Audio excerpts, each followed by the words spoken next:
Hey guys, Moose here. I am here with the patch notes for Final Fantasy XIV 3.4 Soul Surrender.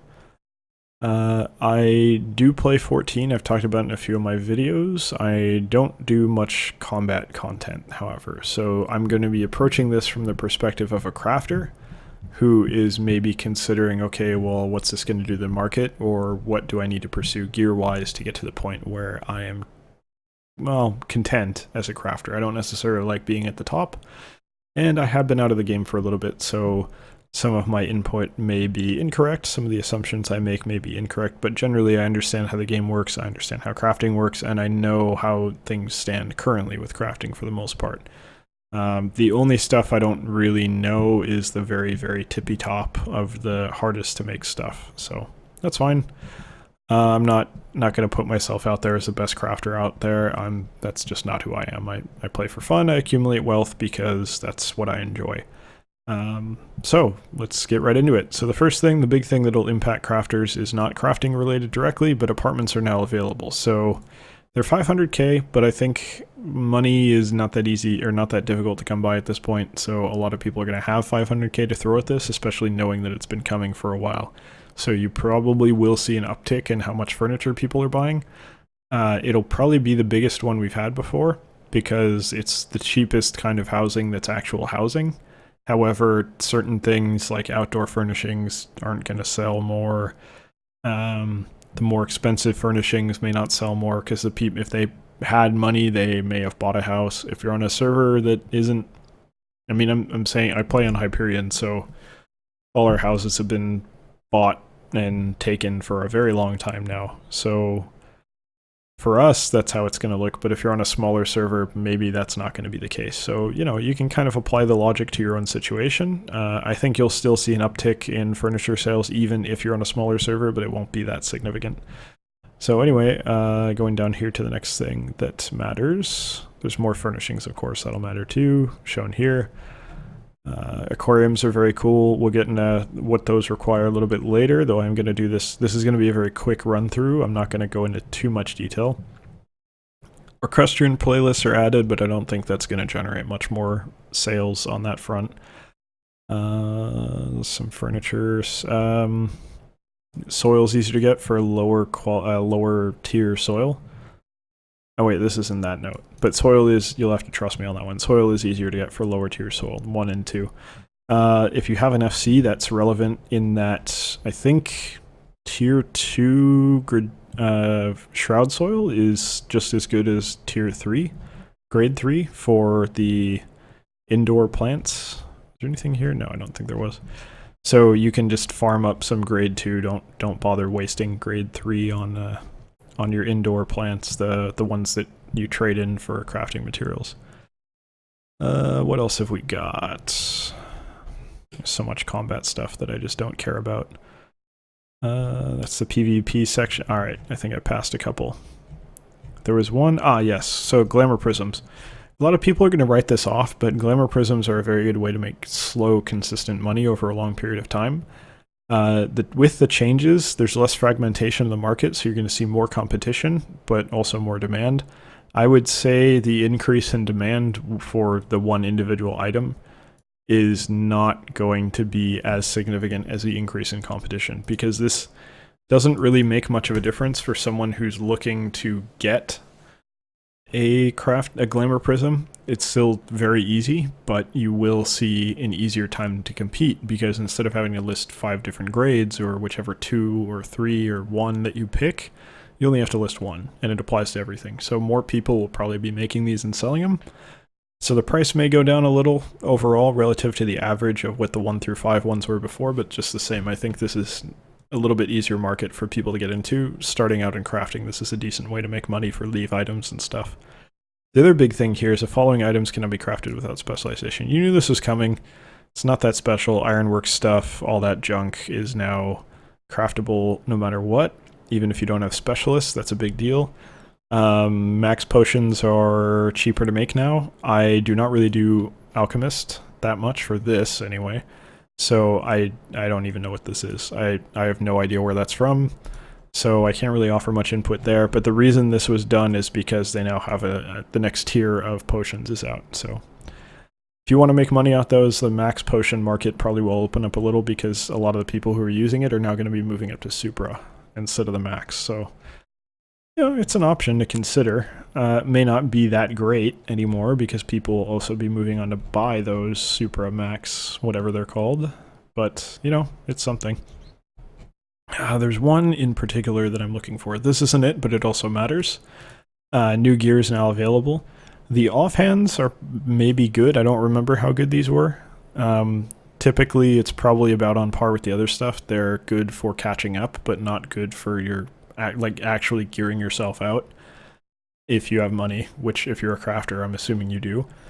But the earrings and necklace and bracelet and ring are probably all total shit still. If you didn't know the red scrip predecessors of these, I tried to find a reason for them to exist within the game. I couldn't come up with one. They were just horrible. They had no place. They were worse than the crafted one. Worse than the easily crafted one. Is just... They were bad. Just unrelentingly horrible. So anyway. Okay, let's move on. Okay, so the... What were these again? The red scrip tools are now blue scrip. So that's a very good opportunity for you to catch up if you're a little bit behind the curve on gear. It's going to help me a little bit, but not that much. I kind of had everything crafted already. I'm not up to Ironworks yet, but I could be if I wanted to. I just haven't been playing. So that's probably going to be what I work on when I get back in. I think oh, no, here it is. Okay, this is an interesting one. People tend to forget about desynthesis as an option to make money. A lot of us don't, and you can tell because there's one particular market through desynthesis that has been going incredibly strong ever since this item was added to the game. And if you don't know what it is, you can search for it because it's incredibly easy to figure out. But I don't want to spoil it. You know, do a little work, because learning how to find that will teach you how to find other markets to exploit. So anyway, all this is at the high end of desynthesis, but a few of them, like PvP gear, might be really good if you do PvP and you also craft. Those are pretty easy to get, I think. Maybe not the eye level 205 ones, but just the same. Some of the accessories might be good. Probably not, though. Those are pretty expensive. Lore gear. This is... Hopefully there's something in here that's valuable. I'm not sure what there might be. I'm not really up to date on the highest tier crafting material, so I can't really speculate as to what might be in these. But hey, you know, might be something of value. It's not like Mastercraft demi-materia back in the day, but still something at least. Not too much going on here. This is handy melding stuff, but I mean, we have Garland tool. Everyone already knows how to do that. I'm probably going to make a video guide on how to meld later. Not how to, you know, not recommended melds, just like, okay, once you figure out what you want, here's how you do it. Or here's how you figure out what you want, all that stuff. Orchestron playlists are up there. I think I already talked about that. That's not going to change much. What else do we have? God, I don't remember. The problem with these patch notes is there's so much damn stuff. It's hard to remember. Alright, so I think we're down into items and recipes now. Yep. Alright, let's get past the items and get down to the recipes, because if you're a crafter, that's really what you're into here. Though you're probably into all of it. Nope, that's still items. There we go. Okay. So a carpenter, as you can imagine, gets furnishings, which are nice, like the aquariums. Tier 2 is kind of a pain in the ass because of hallowed chestnut lumber, but it's not a big deal. Then you have teak is new, I think anyway, and that is what is used for the tier 4 aquarium, which looks expensive to make. Tempered glass is also new. Tier 3 aquarium's not that bad. That'll probably be the one I make to start out with. I think this might be a specialist recipe. I kind of hope it isn't, but I figure it probably is, which is going to be a pain in the ass, which means I'm not going to get it for a little bit. Though I might just blow a couple mil on one, even though that's stupid, but I mean, what else am I going to spend money on? A bunch of other junk. Shit, I still can't remember his name. You know the one, the insect primal from 3 point whatever. As well as Grandpa's weapons. Pretty straightforward. New weapons and armor, blacksmith armor, exactly what you'd expect. Nothing surprising or interesting there. Kind of the same deal with goldsmith, though they have a few different pieces of furniture going on and some barding. Leatherworker has some glamour gear that might be a good profit maker, but also the most obvious one, so you're probably going to see a lot of competition there. Weaver, same deal. Not really a hell of a lot that interesting going on until you get to Alchemist, and you got watered cordials, and these do 150 NQ, 200 GP, HQ. So those, I don't really think there's much of a point. Like, I've been trying to think when you would want to use those, but I think, honestly, from my perspective, if I'm doing collectibles or something like that, I'm just going to go straight for an actual cordial. It's not like they're hard to get. I have like 2 stacks of 99.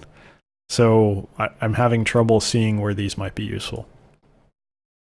I may be missing something, but I'm just not seeing it. So anyway, it's something. The problem is the medicine thing where you can only use one every 3 minutes or whatever.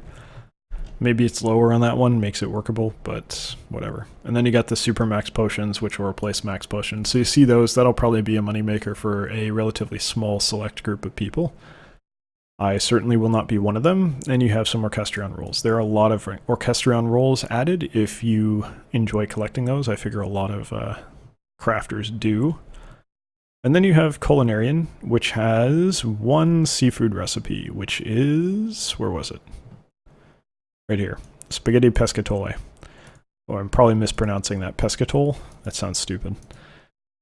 So, yeah, that's... may replace seafood stew. I don't think they said what this get here. Let's Control F. Yeah, it just says EXP bonus +3. So it doesn't actually tell you what it does, but you know, seafood is for crafters, so it stands to reason that this might be the next version of seafood stew. That might be a moneymaker. This is definitely something I'm going to look into, unless it's specialist, and then I'm going to be pissed off. But it's fine. I can at least, you know, if you're a fisherman, why is it only... okay, there we go. These 3 might be good moneymakers, something to look into. Fisher has actually been a pretty good moneymaker in 3.0. If you're not sure how, I mean, you probably know right off the bat. Obviously, there's, what are they called from Diadem? Pterodactyls? I think that's what they were, right? It's been a while. Those are pretty good.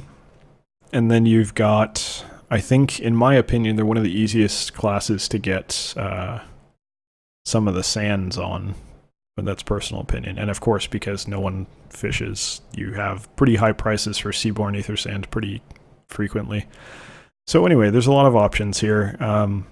Just kind of give you a few ideas of what you might do for profit if you're looking to make some money, or just fuck around in crafting. You know, there's plenty of stuff to make, plenty of progress to make. There's new gear, not new crafted gear, but new red scrip offhand and stuff like that. So I hope you enjoyed this. I'm not going to be doing too many of these because the patches don't come around too often, but I will try and do some 14 content. I have a few things in mind.